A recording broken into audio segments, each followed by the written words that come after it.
One, we feel like we have to know why. And it's like sometimes the whole point is to teach your body it's safe to have feelings. Yeah. And so once it feels safe to have feelings, then you can just feel it. And you can just let it rip because biochemically, you can only feel a feeling for 90 seconds. Yeah. And so when you continue to trigger it, Yes. right, yourself, that you keep feeling it. And it's like, because I could feel that that's what was happening. yeah. And the practice is just like letting yourself feel it and being okay. Like, because here's the thing, you're not a bad person because you're thinking about the past and feeling a feeling. Right.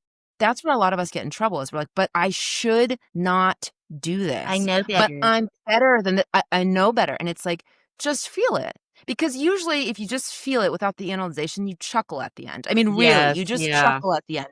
Because you realize, it's like something's coming for me. And it doesn't have to have a hole. So like, I think that's the first thing. Do you ever feel like no matter what you do, it's not good enough? Like perfectionism is the only standard, yet you're still left feeling behind. Perfectionism keeps us stuck. It robs us of our peace, our joy, and our freedom to just be. That's why I created Beauty of Imperfection, Good is Enough, a guided workbook to help you let go of the pressure, quiet your inner critic, and start celebrating progress over perfection. Inside, you'll find journaling prompts, tools that remind you your worth has never depended on being perfect. It's time to embrace the beauty of imperfection because good really is enough. And let me remind you, you are always worthy. You already are. Get your copy today.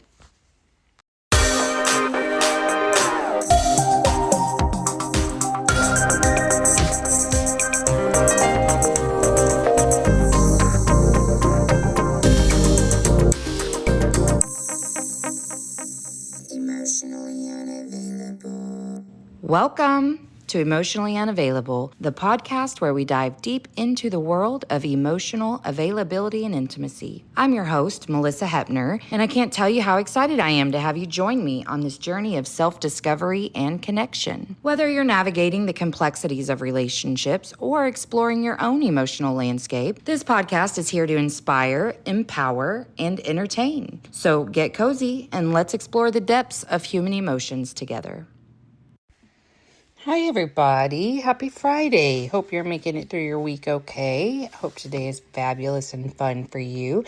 Don't forget that there's a partial solar eclipse on Sunday, and it can be kind of gnarly. So, if your energy is super off right now, just attribute it to that. Ask yourself what you should learn. Today's guest is amazing. Her name is Erica Ballard. She helps women heal their minds and bodies through science-backed approaches and a little woo, like Mama over here. I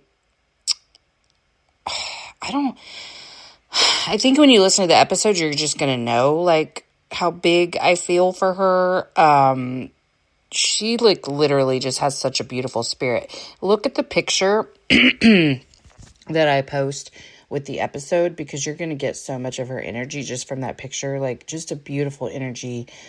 She's also, like, gorgeous, but I try not to make compliments like that because, you know, we are so much more than our outsides, but damn, she pretty. I ain't gonna lie about it. I have thought about her every single day since this conversation, which, you know, happens some because the people that I meet really are meaningful to me, and the work that they do impacts me on a personal level. And I'm just getting more and more comfortable with accepting the fact that the show really is about me. And a guest that I just met with really worded it beautifully of like, I'm living out loud and I'm modeling what I hope you all get, which is you hear this information and we learn to integrate it together. And that's, you know, this show has saved me in so many different ways. And so it continues to be a very meaningful mission for me. And I truly, truly appreciate all of you who consume this content. I'm sorry I have the hiccups. And are willing to hear me and these people that I get to share space with. Anyway, enough of that. Okay, so Erica helps high-achieving women who feel stuck, numb, or exhausted, read chronically stressed, finally feel like themselves again. She's been described as a beautiful blend of high-performance habits, growth mindset, and woo-woo. Through her signature system, executive rewiring, she supports women as they regulate their bodies, rewire their beliefs, and reconnect to their inner wisdom so they can finally feel peace, purpose, and joy in the lives they've worked so hard to build. Some of her traditional background, she has an MS from Tufts University School of Medicine and a BA in journalism from Indiana University. She has certifications in everything from health coaching to NLP to theta healing and Reiki. She has spent 15 plus years in the public health sector working. She's coached for almost a decade now.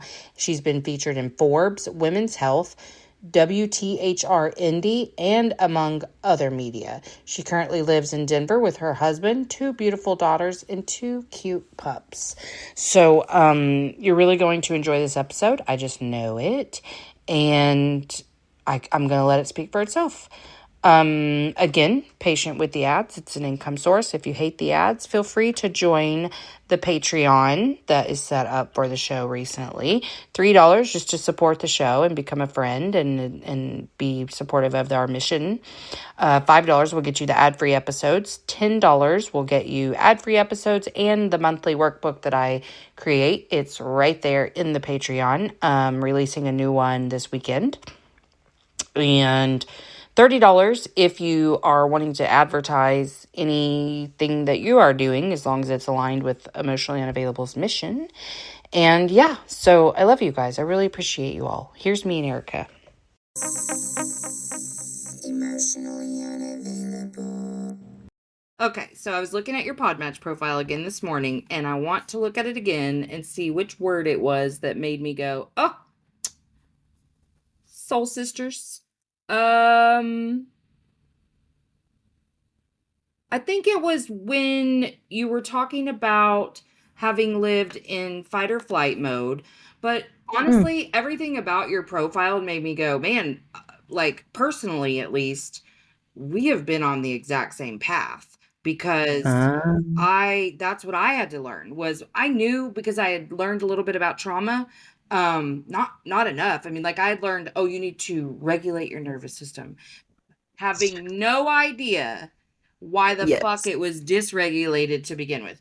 Biophysically, I understood. I didn't understand what was happening when I was being triggered. I could identify, oh, I'm fucking triggered, but didn't know what was being triggered. You know what I mean? Like how far back do I got to go with this? Like I was so lost, and really just lost inside of a prison in my own mind because I, like everybody else, until they understand this, intellectualized and analyzed every experience to the death, like nonstop, all day, every day.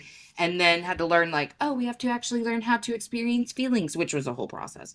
So, like, I figured out, like, I had spent my whole life motivated by spite. So I was the golden child. So I figured, like, I made all the right choices, but all the wrong reasons. You know what I mean? Like I'm doing things that I felt like I lived in my purpose always because I'm lucky and have known what my purpose, at least part of it, was since before 5 years old. But so I've always been on this trajectory, but the way I did it, and it was full of hatred for myself and shame of myself and spite to prove people wrong about me.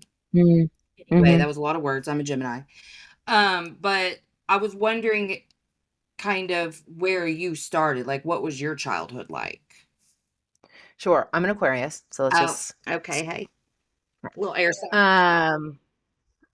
So I'll be honest, my childhood was fairly normal. What I would say is I inherited a lot of intergenerational trauma. So my mom is from the Philippines. Okay.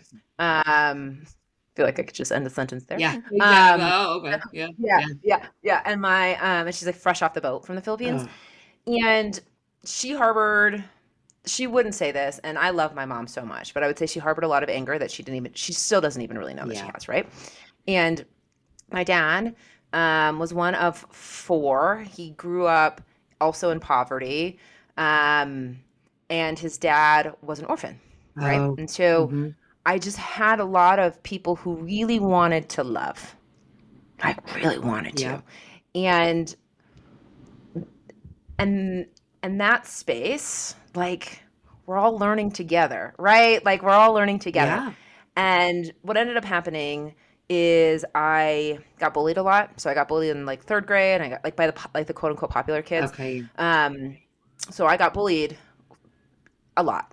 That there. And so what I did in that is I started to put on a performance. Mm-hmm. So like I illogically, but in my head logically, right, said like, if you act this way, you will get love. If you act this way, people will accept you. If you act this way, you will get whatever, whatever, whatever. So my whole life until my healing journey was really about was performance, was putting on the mask, was like being this version that I knew I didn't want because I could feel the tightness, right? But I didn't know any other way. And so as a Or result, were it you was really always connected to the tightness? Like you didn't really, right.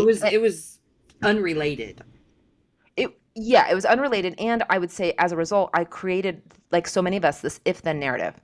If I reach this pinnacle, this level of success, then I can do this. Then I can be me. Then I can, if I make this amount of money, then I can do this. If I get this title, then because I just kept thinking I have to wear this mask until I'm in a position where I can just let loose. And as you know, then never comes because we just keep moving the bar. Yes, moving that goalpost. Moving the goalpost. And the thing for me, to your point about being disconnected, is I didn't even know that I was stressed out. Like I didn't, not only was it so normalized in my system, but as a society, it's praised, right? Absolutely. It sure is. Like, yeah, killing yourself, going hard, doing whatever Look it takes. You just got it all together. Yeah. Man, how do you do so much? Yeah. Yes. I And you're drink, so I numb out. strong. Yeah. Yeah. So it was a lot of that, right? And so that's really where my journey was. It's like I work in the wellness, health and wellness space because on that piece of it, right, a big piece was like my own body. Like I never looked like your drive was hate, mine was acceptance. And so what is acceptance? Like you got to look the part. Yeah. You got to, you got to do all these things. You gotta, and so I did all of it. I tried all of it. I dieted. I did all the things. And so coming out the other side, realizing that like this is my body when I take care of it. There isn't like some crazy, like there's an effort for sure, but it's not like I'm starving. It's not like I'm lifting past the point of what's healthy. Like it is very easy now for me just to be, but girl, it's a journey. It's a journey. I'm hopefully entering the part of the journey where it's easier to take care of myself. But I love that you say your childhood was normal because I think it is really normal to have the experiences that you had, notwithstanding the fact that there were cultural implications, but like I don't want to minimize that.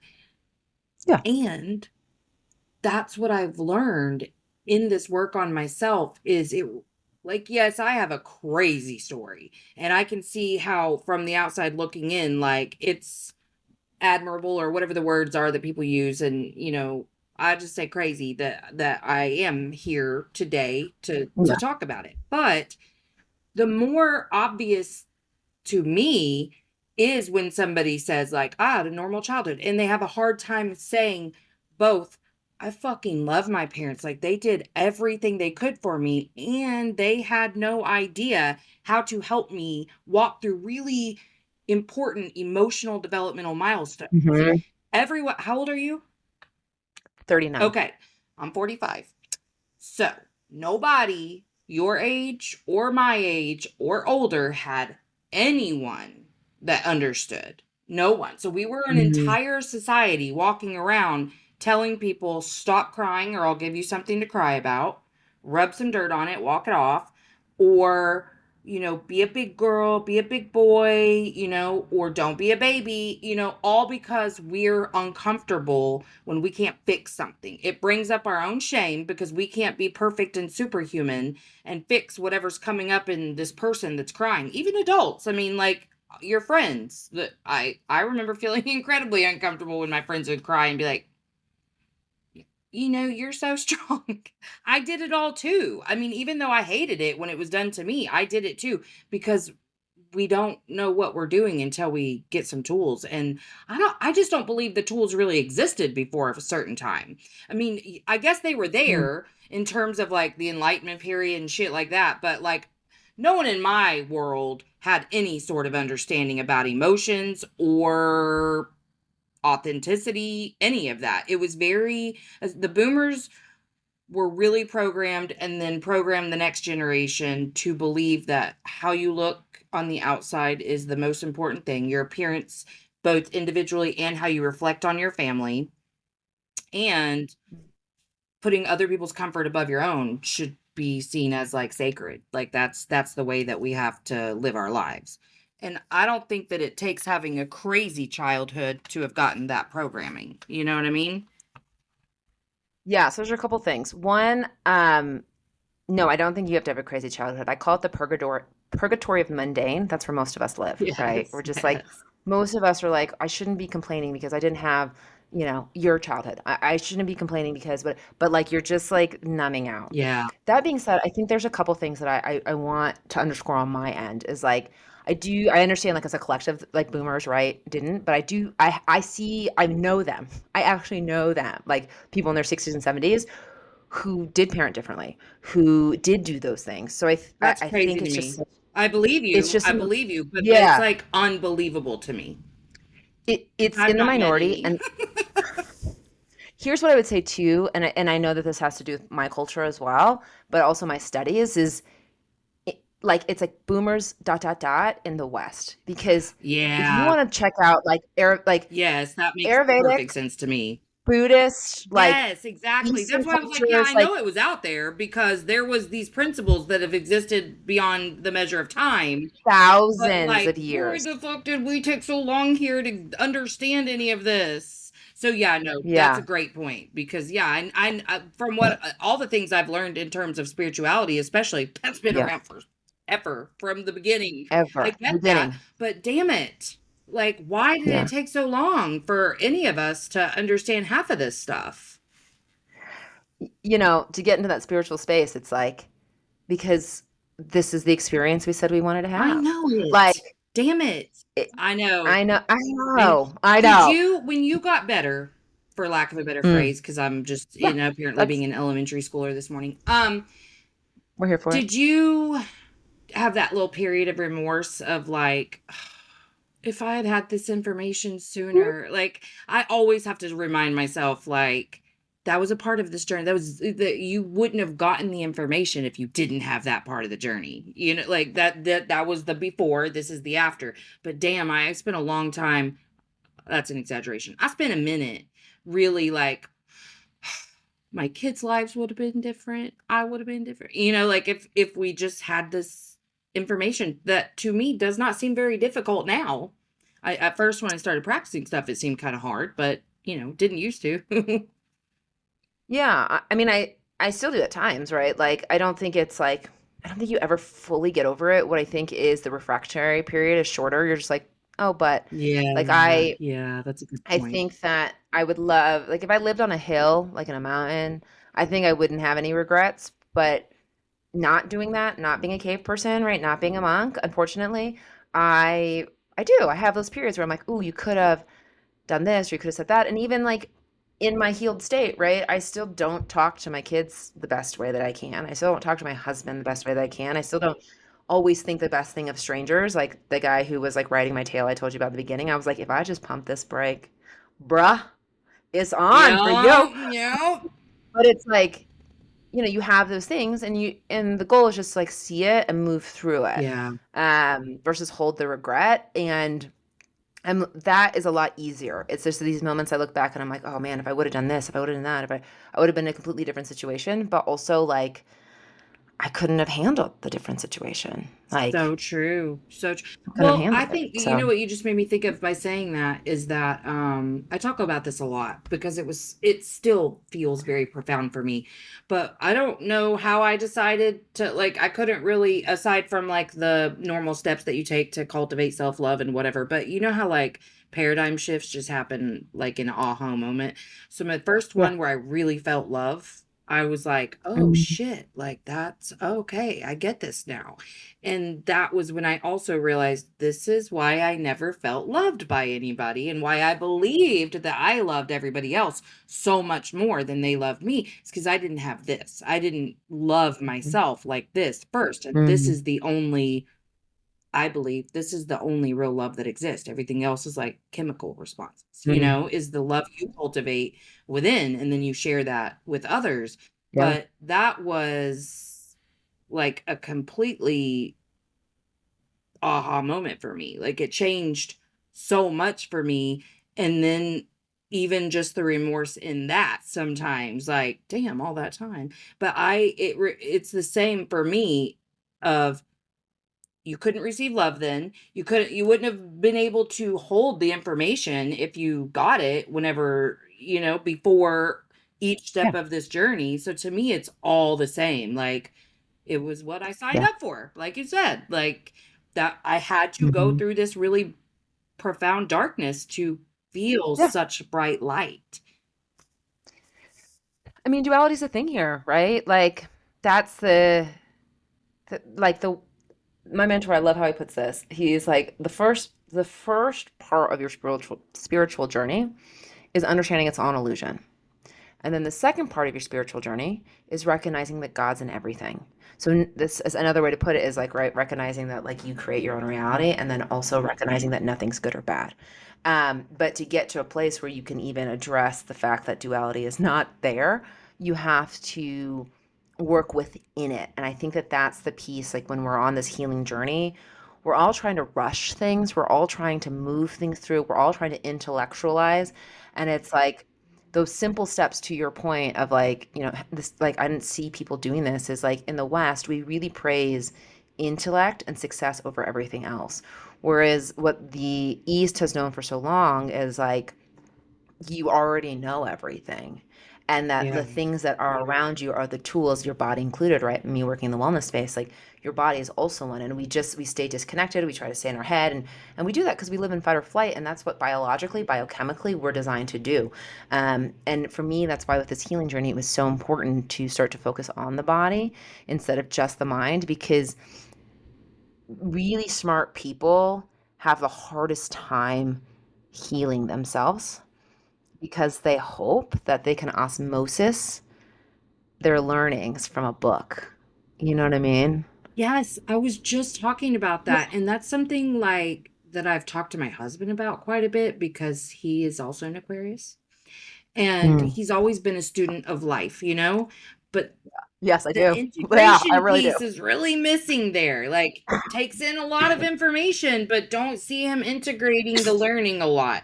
And it's not a judgment. It just No. is what it is. Like I recognized it more when I saw that in myself too. The parts that Mhm. I had really like missed the link between like I learned it, now what do I do? And before I understood what was being triggered, what these wounds were, whatever, it was really just kind of relying on that finite amount of self-control and discipline that we get Yeah, in, yeah, yeah. the first thing in the morning. And mine was gone by like, 8 o'clock. Because even though I've always been a psycho, yeller, all the things, I was very committed to sending the children off with love in the mornings. And so like Yeah. hell could bust all open and I was still gonna be like, okay, honey, well, I hope you have a great day. I mean, that was the only time I was like really what I would have said was a good mom at that time. Like was just very like that was I'm going to be patient, I'm going to be loving, but literally they walk out the door, that was it. The whole fucking rest of the day,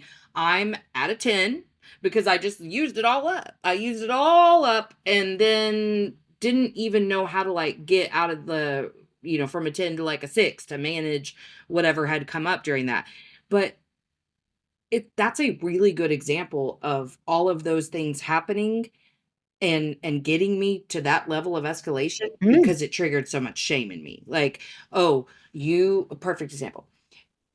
Uh you can't find anything to wear.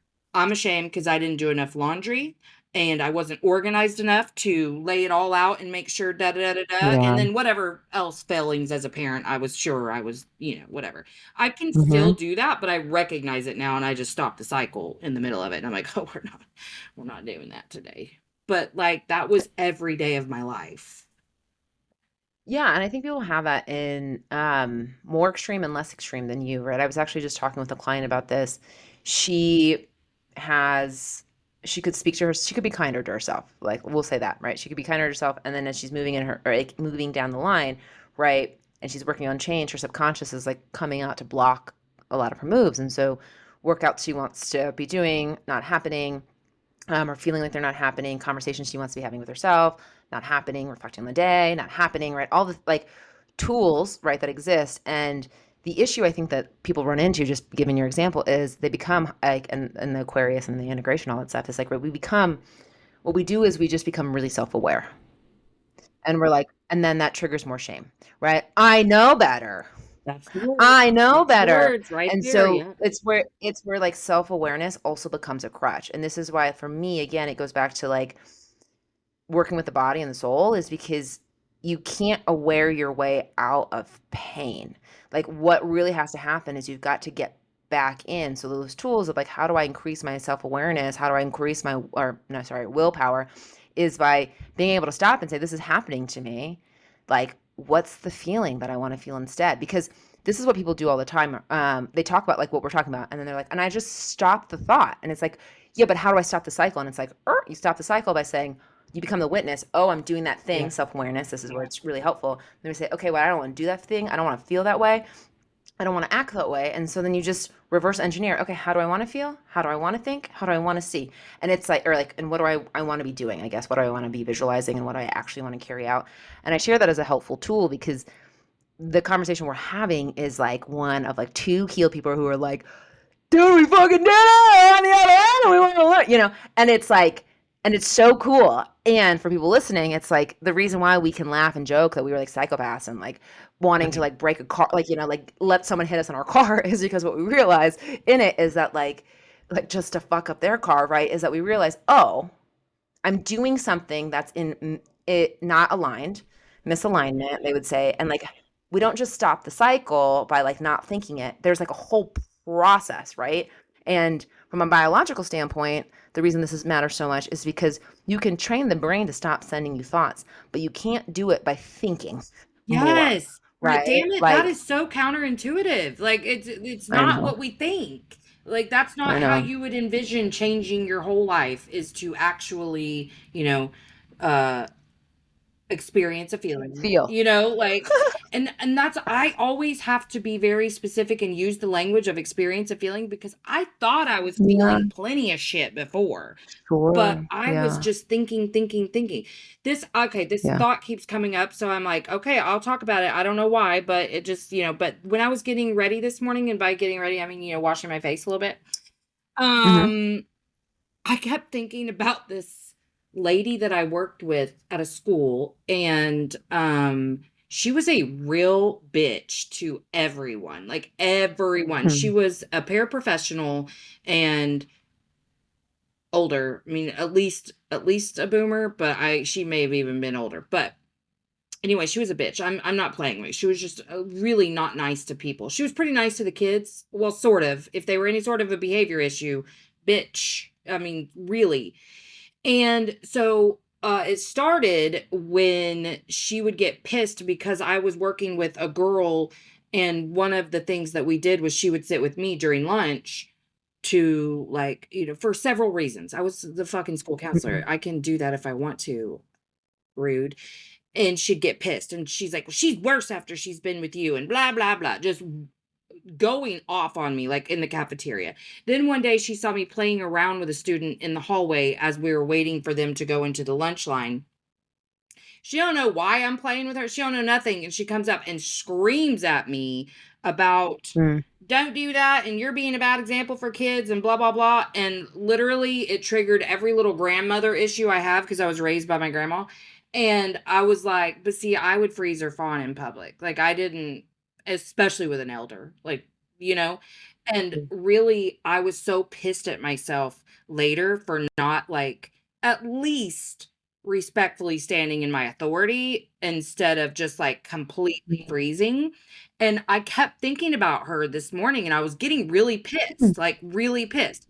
And Yeah. I was like, okay, at first I did the like, oh, we don't want to do this. And then I was like, because I'm practicing. This is a practice for me of still like not stopping thinking about something, but actually processing. And so I was like, God damn. Okay, Melissa, why are we thinking about her this morning? What is this bringing up? Like, and I was actually having to like process it because I still don't know because I then moved on to like be like, can you go get me coffee?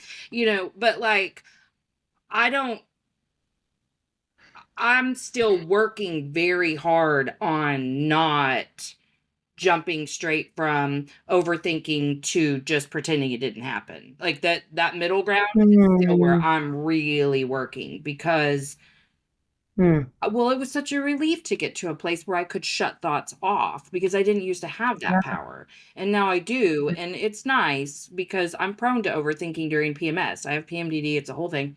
Oh, yeah, it's a whole thing. And so I oftentimes have to just be like, let's analyze that later because I don't want to be curious right now. I want this to go away. I don't want to think about why am I thinking about this paraprofessional that I haven't seen in 5 years? She was a bitch, but the theme of self-abandonment had come up and the idea of duality, that how would I handle that now? I would be a rude ass bitch back now in a professional way, but you know what? I'm not going to say that because it's not rude to stand up for yourself. But do you see like all that language is still just like trying to change it within because it's not rude to stand up for yourself in a very like stern way. But in my head, it would have been, and it would have been disrespectful to my elders and blah, blah, blah. So for whatever reason, it was all there this morning. I don't know why, but I kept like a lot of the stuff you were saying made me think about it. And I was like, fine, I'll fucking talk about it. I don't know why it's coming up, but whatever. So the one, like, I really hear you, you know what I mean? Like, I really get it. And I was saying this with a client today, and maybe this is why you're bringing it up, is I think where a lot of us get lost is in the processing. We think we have to think about it. Like, we have to understand it and we have to replay it and we have to like, and sometimes you just need to feel it. Like, there's, who knows? Truly, like, no one knows why. Maybe it's for this conversation, right? Like, but this is where really smart people, really educated people get in trouble, right? There's two things. One, we feel like we have to know why. And it's like sometimes the whole point is to teach your body it's safe to have feelings. And so once it feels safe to have feelings, then you can just feel it and you can just let it rip. Because biochemically, you can only feel a feeling for 90 seconds. It's when you continue to trigger it, right, yourself, that you keep feeling it. And it's like, because I could feel that that's what was happening. Yeah. And the practice is just like letting yourself feel it and being okay. Like, because here's the thing, you're not a bad person because you're thinking about the past and feeling a feeling. Right. Like, that's where a lot of us get in trouble is we're like, but I should not do this. I know better. But I'm better than that. I know better. And it's like, just feel it. Because usually if you just feel it without the analyzation, you chuckle at the end. I mean, really, you just chuckle at the end. Because you realize, it's like something's coming for me. And I don't like, and I don't, it doesn't have to have a hold. So like, I think that's the first thing. And then the second piece, like what you showed, and I don't know if this is your truth, but it's like, when we stay stuck in that, instead of feeling the feeling, when we stay stuck because we're trying to analyze it, we end up often creating an identity we think we have to have. So like the idea of a strong, independent woman or strong woman would be perhaps rude to that person. And maybe that's exactly what you like, not rude, stand up, speak back. Right. And maybe that's exactly what needed to like was right. And what I would also offer is that sometimes you don't have to do anything. Here's my example. I got fired on maternity leave. Like, that's tough, right? I started to go through the legal process, obviously, right, of taking this employer to court because I felt right. But as I walked through it, I realized that I was doing that because that's what I thought a strong, independent, like not self-sufficient, because I'm not like I have a husband. I get what you know what I mean? Like I do, but a strong feminist. Yes, exactly. would authoritative drag, over my own like, life. yeah, Mhm. would drag this, this company down the mud. And what I realized in the process was like, I don't really want to. Like, and I was only doing it because that was what I had determined in my mind a person should do. Yeah. And I don't think it makes me weak by saying, you know, like blessed and blocked. Don't Yeah. ever call No, me you're again. right. That's Right. exactly And right. so I'm just sharing all that because your experience is your experience. And in the healing journey, like Aquarius is, right? Like I could speak to like us heady folks, right? Like our air sign, like it is, we spin and it's like, just feel the feeling. Like Yes. when you train your body to feel safe, you don't need the story. You need, like, you just have to feel it. And the story comes out naturally afterward. Uh, Yeah. like your little glimpse, your little, and by story, I don't mean like 6 You're so pages. I mean right. like Yeah. that Oh little no. like Yeah. ping.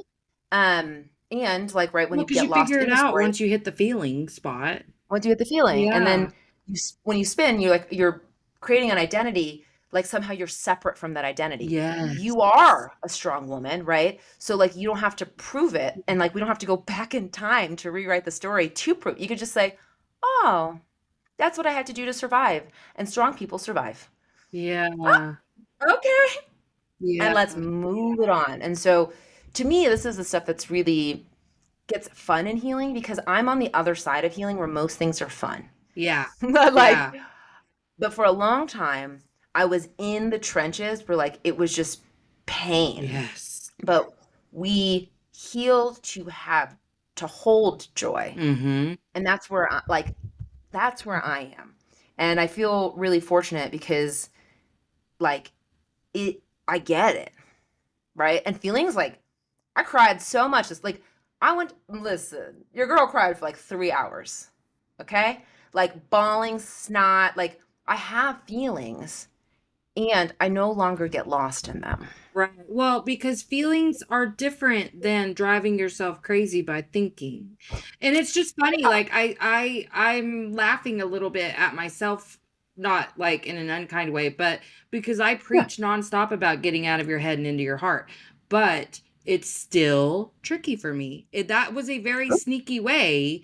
Like Mhm. without you pointing it out, I wouldn't have seen that that's what I was continuing to do is think instead Yeah. of going, okay, what did it bring up? Like, what is the feeling? Why, like we can feel Yeah. that and release it rather than trying to analyze any of it. But that is, again, a perfect example of how I say all the time, like, we are building this toolbox that we're going to use Yeah. forever. Like forever, that you're going to need these tools. You may not need them as often eventually, Yeah. but like they're there for a reason. And so I love that I can live that out in real time. That's Yeah. really what I try to do is like try not to have ego, learn from the people that I get to like the pleasure of Totally. having these conversations with and Yeah. do better for myself. But you're right. That was me sitting there thinking about, which was completely unnecessary to begin with, to think about that whole thing at all. And I could have done so much more feeling and then just let it go. But I was getting more pissed as I was thinking about it. And you're right. I was saying people who don't self-abandon do this. And Mhm. it's also okay to do this in this manner, whatever, versus the way I handled it, which I wasn't happy about, which was just to completely freeze. And then, I mean, I did just like walk away, but that, like, in my new identity, I would say it's important to me to feel like I advocate for myself and others and that I stay true to the loyalty to myself. But you're right. I can do that in a lot of different ways, and it doesn't have to equate to me, quote unquote, being a bitch? Yeah. My language is, and I learned this from my mentor, is like, what would the love do? Sometimes the love would fight. I mean, really. Mm-hmm. So, like, Yeah. if you came at my kid, Yep. I'm telling you right now, the love would say, I would beat your ass. Yep. Like, don't you dare put your hands The on my love would child, say I'm gonna right? beat your Like, ass. that's what it would say, right? But like sometimes the love would say, "Oh, this woman's being really mean, and this is clearly how she is." I'm My job is not to change her. My Mm-hmm. job is to be love and like let love show up how it needs to in each circumstance. Like I'm not going to ask her to be different. Mm-hmm. I'm going to ask myself to be different, and I do that by like what would the love do? That's like, again, that's my language. And I think that this is like, all of this is really I guess like a highlight that we need people, right? And that's the thing, is like you were just really close to it. Yeah. Like, no shade, you were just really, really close to it, right? This is why coaches exist. This is why therapists exist. This is Yeah. why friends exist, right? Because when we're spinning, like sometimes we need people to pull us out. Like, God knows I always need that reminder too. Like yeah. I didn't even realize, honestly, I had never framed it this way to myself until I was on someone else's show not that long ago. And the host didn't say anything that profound. It was just off the not because it wasn't a great interview. God, I'm backpedaling. Anyway, she said, "Yeah, so sounds like you had a lot of protective factors in there or whatever." But I was like, "Yeah, I did." And I didn't realize even I've figured out a lot of the things that I did to push people away. I did not Yeah, consider myself avoidant. I absolutely was. sure. But I didn't realize not only how many people I have actually pushed away to confirm my little narratives, but also how many little microaggressions committed against myself and others to keep that space Mhm. because I was protecting myself. Like, oh, you are so right. I did do like I mean I knew in on a certain level because that's why we were having the conversation, but man, the way she framed it, it just like hit me right where it needed to because I was like, man, I just learned some more. But I love that. I love to continue to like deepen these understandings Mhm. because that's been the whole journey for me is like you learn something and then you get a deeper understanding of it and then a deeper Um, understanding and I love that because that then I can continue to be a student of this experience. yeah, someone's always a student, someone's always a teacher, and if your conversation is long enough, the roles switch 4 or 5 times, and you know what I mean? Like, and it's I think that that's what's really can be really fun about this human experience, and I think that that's where sometimes, with the regret and it should look this way and all these stories we tell ourselves, when we realize it's just actually all God and all perfect, Mhm. then that's when we get to start to really choose differently, Yeah. right? Like, and grab all the tools, not just the thinking mindset tools, like the body tools, the soul tools. And to me, that's really important because I feel like in the West, we've just focused so much, like, and we've just actually kind of doubled down on the brain and the mind. And we have really lost touch with, like, again, what everyone in the East has already known. Like, And they really and truly, have. They really have. yeah, I know. yeah, yeah. So I wondered, what was the turning point for you? What did that look Mm, like? Like, was it yeah, yeah, a light bulb or you know what I mean? Like, I'm always curious to know, like, yeah. what was that part like for you? So, yeah, I told someone, it's like I got the universal, like I got run over by the universal SUV, and then I got smacked by the universal Mack truck. Mm. So that's kind of like it was. I wish, like, I love Byron Katie. She's like one of my favorites. I don't know if you know who she is, but she's an OG in the spiritual space. And she like woke up one day and like saw gold outlines of things, and I was like, oh, if Yeah, only, right, right, if right. only. Instead, what ended up happening was I worked my ass off, realized I hated, like, that I was the problem in all of my jobs. It wasn't the jobs. Like, Mm-hmm. in that the jobs were there were issues in the jobs, but like when you're the common What? denominator Yes, girl. of all of it, it might be you. It might be you. So, so I got that, and You're like, I'm the fucking problem. Yeah. I'm the problem. T Swift knew. Mm-hmm. Um, but it was so anyways, so yes, I did that. I went out on my own. And really what I did is I took a 9 to 5, made it a 24/7, and then stressed myself out. And at this time period, I was like, all right, I should probably have a kid because I'm 35 and like 'tis the time. And then I had a miscarriage. And that sucked. So then I had a miscarriage, and that was horrible. And it was like not like not that there's ever a cute miscarriage, but it was a very it was a messy one. Yeah. It was a messy one. Yeah. And so that was like, whoa, hold up. Things this is something's wrong. And then I got pregnant a few months later, and pregnancy, motherhood, like shifts you, right? And so like I always say like pregnancy is like, it'll show you all of your stuff to heal. Like pregnancy, including the 4th trimester, like all of your stuff comes up to heal, right? Like God said, you want to break a cycle? Is that what you said?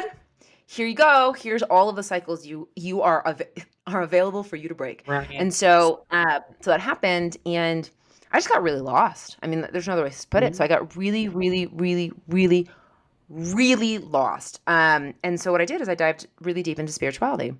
I ended up going back into a 9 to 5, and doing that. And at the end of it, right, I started to really do the healing work, really do those things. And then I had the pleasure of getting fired on maternity leave with my second kid. And so when that happened, it was like another big wake up call of like, aren't you going to walk your talk now? Like, you know everything. Like, and I really feel that, like, not that I know everything, but like that I know everything about myself, and I have all the tools to show up the way that I want to. I really believe that for me, right? And I believe that for most people. I think you're fully resourced, right? To like at least get to the next step. Yeah. Anyways, so that happened, and it was like, all right, you're going to walk your talk, or are you going to fall back? What are we going to do here? Yeah. And I decided to walk my talk. And it has changed everything.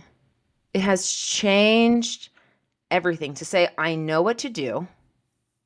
And instead of knowing what to do and just knowing it and telling other people about it and doing it every month or two, I said, every morning I'm going to meditate and I did. I meditated every morning, but I mean, like, I'm going to meditate for an hour. I'm going to sit my ass down, and we're going to do some things in there, right?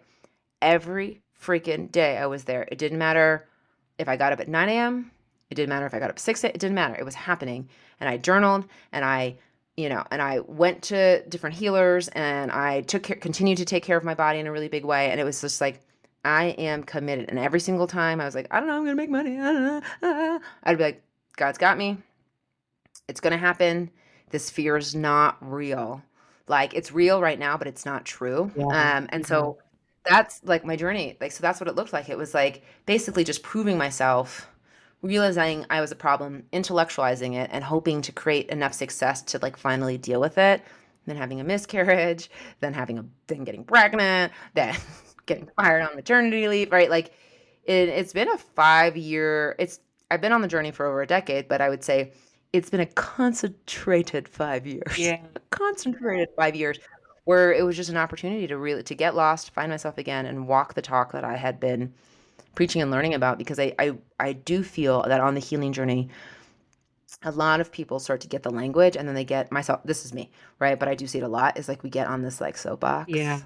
I'm better than you. Mhm. I know it. And then I tell everyone, like, then we tell everyone about how to heal, versus like shutting the fuck up and like going as deep as possible with ourselves until we're at a place where we can show up in situations in a completely different manner than which we once did. And that doesn't mean you have to keep going into that situation. Right. But if your mom's your trigger, showing up and being able to love your mom as she is, and then to make the decision of what a boundary needs to look like, like that's change. But like, I didn't come out on a podcast or showcasing my work again and like restarting a business until I got to that place. Whereas like last time I was, and we all do this, like we all teach what we need, but I was like using that as my answer versus saying like, I am my own medicine, and now I can teach other people how to be their own medicine. Yeah. And do you think then if you were to just give it a name about walking the talk, that you really like created a hygiene for yourself and leaned into the things that you knew to be true? When you say to create a hygiene, do you mean like, did I Because create? you were doing the meditate, like you had not some like perfected system where you had a schedule that you were doing the shit all day, but that you were active in your own healing and your own learning and growing and evolution. Yeah. So I had the morning routine, right? Like that's really popular, but I will say it's also like I stand by it, right? It's one of the quote unquote trends. I'd be like, yes, girl, let's do it. But what I did that I think a lot of people don't do, and what I definitely didn't do, is talking about the spinning, right? I come hell or high water, I was going to feel that feeling. Yeah. I I wasn't going to, and listen, sometimes you can't, right? Like there were moments where it was impossible. But in every moment that I could, I would stop myself and I would do the work to process, feel, and like rewire. And to me, that was so important because all of us, I can guarantee everyone listening to this podcast, they know exactly what to do. You know, there's just no time. Right. But there's never like, but if you want to change, you got to change. Right. If you want change, you got to change. And so anytime I was like, I'm broken. I don't know where this gonna come from. I was like, are you? Are you actually broke right now? Do you really not have any money? Is it guaranteed that you will not find income by blah blah blah blah blah? Is that true? Okay, then like to Byron Katie, like then who are you when you have that thought? And who would you be without it? So fucking turn this shit around. Turn this boat around. Let's go. And I would do that. I mean, at nauseum. Yeah. But at some point, it works. And then you don't have to do it anymore. Yeah. And then you don't have to do it anymore. Ever again. I love it. Because you've done it. But it's like people don't want to commit that. And to be fair, like a lot of the times we used to get to go off into a cave.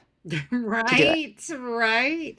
Well, but and also you don't always realize that you've gotten yourself trapped in a little thought spiral right away, you know? Yeah. Like it's man, rewiring so many years of trauma for me, like I'm sure that's going to take a lifetime. You know what I mean? Yeah. But totally. I love all the real life examples that you gave. Before we wrap up, is there, I mean, I feel like you just said it, but if you were to summarize like a key takeaway, like what's one thing or something that our listeners could, I'm just kind of feeling into what to ask you, but I just feel led to ask like what could someone start with right now to change their life? So I'm hard pressed to give you like a tangent like a one size fits all, but here's what I will say. If you're looking to change your life, you've got to get your body to feel safe. So your work is to figure out what that step could be. From a biological standpoint, eating breakfast, right? Doing a somatic workout, like drink water, going for a walk, right? Those are like biological body based, right? Those are some things. From if it's mindset, it's like what would make me feel safe, thinking a different thought, right? Like until I can go into my body, right? It's like, can I think a different thought? Or alternatively, can I do a body mind workout that allows these things to connect, right? Like instead of a somatic, they call it somatic, but it's really like, which is true, but like it could be yoga. It could be anything that can like gets you into your body. Or you could do something spiritual. If something spiritual makes you feel safe, right? If like holding a crystal, if I don't know, pray. Like if you're Catholic, pray. I don't think Catholics probably listen to this podcast, but like if you're Catholic, go pray. You know what I mean? Yeah. Like, but it's what your work to heal is to make your body feel safe. Because once your body feels safe, you can heal and protect. Or heal and grow. You cannot protect and heal at the same time. Ooh, I love it's that. not. It's not like it's biochemically not possible. Mm-hmm. And so your work is just to like empty that vessel, move that protection a little down, so that a little more healing can come in. And so I guess that's for me. That's the takeaway. Is like figure out how to start making your body feel safe and do one thing instead of 16 billion. Yeah. Yeah. It doesn't take a fully scheduled, structured day or 24 hours to make great change in your life. Yeah. Start somewhere. Where can we find you? Oh yeah. So I'm on LinkedIn and TikTok quite a bit. So if you check out at Erica Ballard _, That's me. That's me. You can also email me. Like I'm like very accessible. Erica at ericaballard.co, not com, co. I'll answer any question you have. Like, you get into like the coaching um guide space to be helpful, and people feel so weird about asking for help. And I'm like, I didn't get on this podcast to never hear from you. Right, right, Like, right. so like if you got a question, you want a resource, you're like, what the fuck is a somatic workout? Can you point me to one in the right direction? I can, Reach and I will. out. So reach out. Awesome. Well, I have Yeah. loved meeting you and having this conversation with you truly. And you are a wealth of information and knowledge and Oh, wisdom, and I appreciate thanks. you so much. I appreciate you. Thank you for having me on. Absolutely. Okay, I'm gonna push stop, but just hang out for 1 sec. Okay. Yeah. Well, I'm gonna try to push stop.